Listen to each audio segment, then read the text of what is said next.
என் பேர் நிக்கில். இதுதான் என்னோடய ஃபஸ்ட்டு படம். இந்த வாய்ப்பு கொடுத்த டைரக்டர் சாருக்கும், என் அப்பா, அம்மா, அப்புறம் என் படத்தில் நடித்த எல்லாருக்கும் ரொம்ப தேங்க்ஸ். இங்கே வந்ததுக்கு ரொம்ப தேங்க்ஸ். எல்லோரும் சப்போர்ட் பண்ணுங்கள். அப்புறம் மீடியா மெம்பர்ஸ்லாம் கொஞ்சம் சப்போர்ட் பண்ணுங்கள். படம் நல்லா இருக்குது. பாட்டு உங்களுக்கு பிடிச்சிருக்கும்னு நினைக்கிறேன். பட்டர்ஃப்ளை சாங் உங்களுக்கு பிடிச்சிருக்கும்னு நினைக்கிறேன். ஸோ எல்லோரும் சப்போர்ட் பண்ணுங்கள். எல்லோரும் தேட்டரில் போய் பாருங்கள் படத்தை. தேங்க்யூ. தேங்க்யூ. ஓகே. என்னை விஷ் பண்ண இங்கே வந்த கெஸ்ட்டுக்கு ரொம்ப தேங்க்ஸ். அப்புறம் தேங்க்யூ. தேங்க்யூ. என்னோட செகண்ட் மூவியோட ஆடியோ லான்ச்சுக்கு வந்திருக்க எல்லாருக்கும் ரொம்ப ரொம்ப தேங்க்யூ. இந்த பியூட்டிஃபுல் ஆப்பர்ச்சுனிட்டி கொடுத்த ஜெகன் சாருக்கு தேங்க்யூ. என்னோடய அரண்மனை 4க்கு எவ்வளோ அழகாக சப்போர்ட் கொடுத்தீங்களோ அதே சப்போர்ட் எனக்கு இந்த படத்துக்கு கொடுப்பீங்கன்னு எதிர்பார்க்குறேன். அண்ட் இந்த படம் ஓவரால் ரொம்ப அழகாக வந்திருக்கு. உங்களுக்கு ஆடியோவும் பிடிச்சிருக்குன்னு நம்புகிறேன். ஸோ தேங்க்ஸ் மை பேரண்ட்ஸ் இது எல்லாமே இந்த மாதிரி நம்பினதுக்கு. அப்புறம் thanks to Jagan sir, thanks to producer sir, அப்புறம் தேங்க்ஸ் டு சுந்தர்சி சார், இது எல்லாத்துக்குமே. And thank you so much. இன்ப நாள் இது, இனிய நாள் இது. ரூம்பாய் படத்தினுடைய பாடல் ட்ரெய்லர் வெளியீட்டு விழாவிற்கு வருகை தந்து சிறப்புரையாற்றவிருக்கும் திரைப்பட தயாரிப்பாளர் சங்கத்தின் செயலாளர்கள் தம்பி கதிரேசன், தம்பி ராதாகிருஷ்ணன் அவர்களே, துணைத் தலைவர் கமலக்கண்ணன் அவர்களே, செயற்குழு உறுப்பினர்களே, தயாரிப்பாளர் நண்பர்களே, தொலைக்காட்சி தோழர்களே, ஊடக சகோதரர்களே, உங்கள் அனைவருக்கும் என் பணிவான மாலை தமிழ் வணக்கத்தினை மகிழ்வோடு தெரிவித்துக் கொள்கின்றேன். ஒரு படத்தினுடைய பாடல் வெளியிட்ட வரும்போதே எனக்கு மனசுக்குள்ளே ஒரு சொல்லனா அதாவது அல்லவையும் நல்லையும் கலந்து என் மனசில் ஊடாடிக்கினே இருக்கணும். இந்த தயாரிப்பாளருக்கு மிகப்பெரிய வெற்றி அந்த படம் கொடுக்கணும். அவர் என்னிடம் அழைப்பு கேட்கும்போதே நான் சொன்னேன், இதுவரையிலும் எவ்வளோ செலவு பண்ணிக்கிறேன், கோடிகளை நிறைய சொன்னார். நான் சொன்னேன், இன்றைக்கி இருக்கிற காலகட்டத்தில் நிறைய செலவு பண்ணி எடுத்திருக்கீங்க, ஆனால் படத்தில் அந்த அளவுக்கு மிக சிறப்பான முறையில் பாடல் காட்சியும் சண்டை காட்சிகளும் எதிர்பார்ப்பும் நிறைந்த ஒரு தொகுப்பான ஒரு பண்பலைகள் இந்த முன்னோட்டத்திலும் பாடல்களிலும் தெள்ளத் தெளிவாக தெரிகிறது.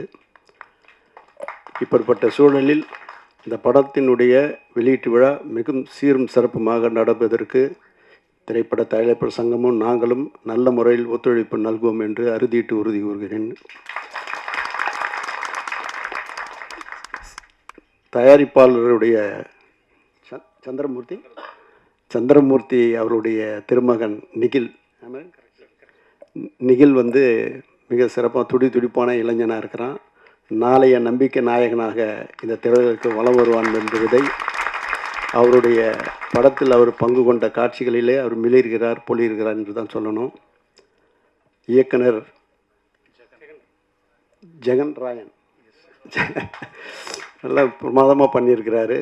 எதிர்கால நம்பிக்கைக்குரிய இயக்குநர்கள் வளம் வருவார் என்ற நம்பிக்கை இருக்கிறது. செவியிலே செந்தேன் மழை, புவியிலே வேலன் சகாதேவனின் சங்கீத அலை என்று சொல்லக்கூடிய அளவுக்கு பாடலெல்லாம் சிறப்பாக உருவாக்கியிருக்கிறார். அதற்கு கட்டிங் கூறுவதற்கு தம்பி சத்யா அவர்கள் வருகை தந்தது அது ஒரு சால பொருத்தம் என்று சொல்லலாம். இப்படிப்பட்ட சூழ்நிலையில் அங்கிங்கெனாதபடி எங்கும் இப்படம் மாபெரும் வெற்றினை ஈட்டி தரும் என்று சொல்லி வாய்ப்புக்கு நன்றி தெரிவித்து அமைகிறேன். நன்றி, வணக்கம். அனைவருக்கும் இனிய மாலை வணக்கம். ரூபாய் படத்தை ஃபர்ஸ்ட் லுக்கை ரிலீஸ் பண்ண விஜய் சேதுபதி சார் சொன்னார், ஒருத்தர் செய்யக்கூடிய உதவியை நம்ம அவங்கள என்கரேஜ் பண்ணி சந்தோஷப்படுத்திக்கினா தான் அது அடுத்து இன்னொரு 10 பேருக்கு செய்வாங்க. அந்த நாகரிகமான மரியாதை நிமித்தமாக இந்த ஃபர்ஸ்ட் லுக்கை வெளியிட்ட மக்கள் செல்வம் விஜய் சேது சார் அவர்களுக்கு தயாரிப்பாளர் சங்கத்தின் சார்பாக மிகுந்த நன்றியை தெரிவித்துக் கொள்கிறேன். ஏன்னா ஒரு சின்ன படத்துக்கு ஒரு செலிபிரிட்டி இந்த மாதிரி பண்ணும்போது தான் அந்த படம் ஒரு பல கோடி பேரையும் அதையும் தாண்டி ரசிகர்களையும் போய் சென்றடையதுக்கு வந்து தேவைப்படுது. ஏன் சொல்கிறேன்னா, நீங்கள் தாய் கிழவிங்கிற படத்தை வந்து வேறு எந்த ஒரு தயாரிப்பாளர் எடுத்திருந்தா கூட இவ்வளோ பெரிய போய் ரீச் ஆகிருக்காது. ஸோ அது சிவகார்த்தியனுக்கு ஒரு தயாரிப்பாளர் வந்து நடிகராக இருந்துக்கிட்டு அந்த படத்தில் ஒரு பார்ட்னர் இருந்து அந்த படத்தோட ப்ரொமோஷனுக்காக ஃபுல்லாக பண்ணார். அதனால தான் அந்த தாய் கிழவிங்கிற படம் ரீச் ஆச்சு. ஸோ இந்த ரூபாய்ங்கிற ஒரு டைட்டில் வந்து நீங்கள் வந்து வெளியே தெரிய வைக்க ஒரு உதவியை மக்கள் செல்ல விஜய் சேதுபதிக்கு மீண்டும் மீண்டும் தயாரிப்பாளர் சங்கத்தின் சார்பாக நன்றி தெரிவிச்சுக்கிறேன்.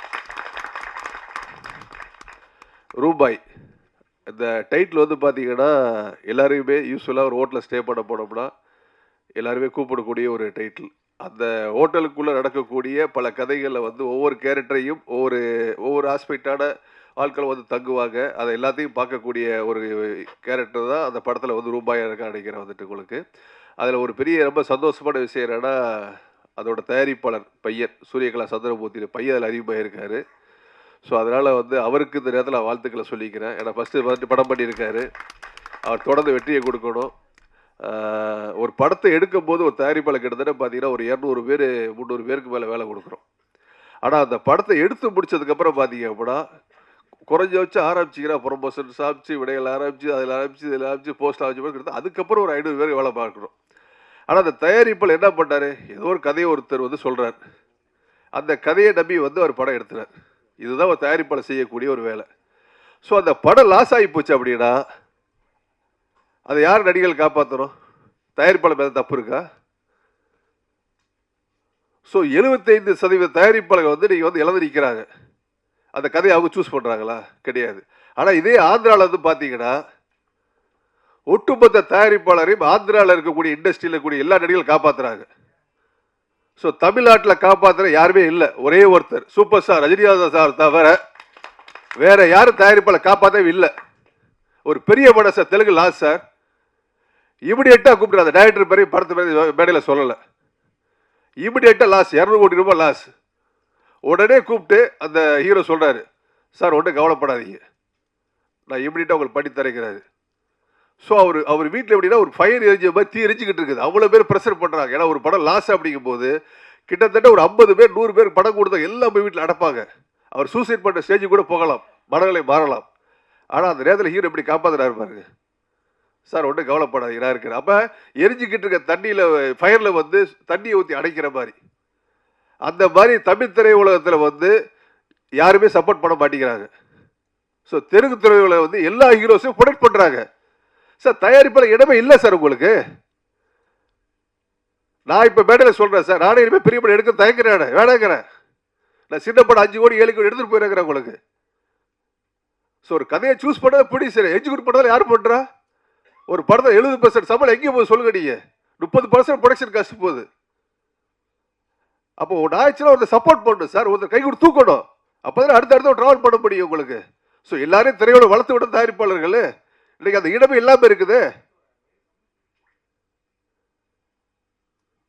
அதனால் தெலுங்கு இண்டஸ்ட்ரியை பார்த்து மற்ற கதையெல்லாம் தெரிஞ்சுங்க. ஸோ அதுக்கே ஒரு கலந்தாய்வு கூட்டம் போட்டிருக்கோம்.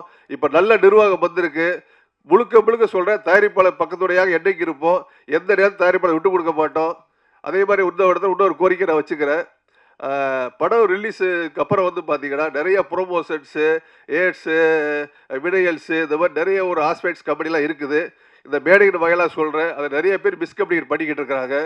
ஸோ அதனால் வந்து ஒரு ப்ரொடியூசர்ஸ் கவுன்சில் ஒரு சின்ன ஸ்கீம் வச்சு யார் அந்த ப்ரொமோஷன் சைடு ஒர்க் பண்ணுறீங்களோ சினிமா சார்ந்து, அது ஓடிகார்ஸ் இருக்கட்டும், வேறு எதுவாக இருக்கட்டும், எதுவாக இருந்தாலும் தயாரிப்பாளர் சங்கத்தில் வந்து உங்கள் கம்பெனி உங்களோட மெயில் ஐடி எல்லாத்தையும் ரிஜிஸ்டர் பண்ணிக்கங்க.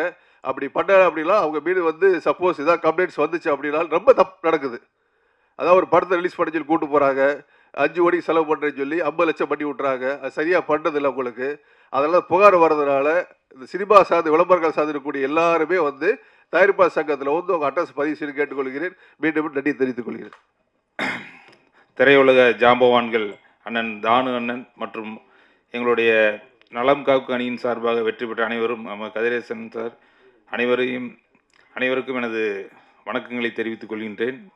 இன்றைக்கி காலையில் தான் வந்து ஒரு திரைப்படம், தமிழ் திரைப்படத்துக்கு ஒரு முக்கியமான முடிவுகள் எடுத்தோம். அக்காடு ஹோட்டலில் காலையிலிருந்து தமிழ் திரைப்படத்தினுடைய முக்கிய ஜாம்பவான்கள் எல்லாருமே இன்றைக்கி ஒட்டுமொத்தமாக இன்றைக்கி கலந்துக்கிட்டாங்க. ரொம்ப மகிழ்ச்சியாக இருந்தது. நம்ம தமிழ் திரைப்படம் எதை நோக்கி போகணும், எப்படி பண்ணுறதுல நிறையா ஒரு வழிகாட்டுதல் நெறிமுறைகள்லாம் அமைச்சிருக்கோம். கண்டிப்பாக அடுத்த கட்டத்துக்கு நான் கொண்டு போவோம். அதே மாதிரி சின்ன படங்கள் அதுக்கு தேவையான முன்னுரிமைகள் தியேட்டர்காரங்களாம் இன்றைக்கி பேசணும். கண்டிப்பாக ஒரு நல்லது நடக்கும். இந்த 3 ஆண்டுகளில் நல்லது நடக்கும்னு நினைக்கிறேன்.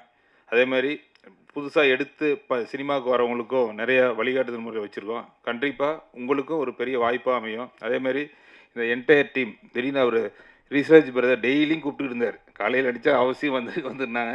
இன்றைக்கி முதல்ல மன்னிப்பு கேட்குறேன். ஒரு முக்கியமான இடத்துல இருந்ததுனால வர முடியல. அவசியம் கலந்துக்குன்னு சொல்லி கொஞ்சம் காலதாமதம் ஆகிடுச்சு.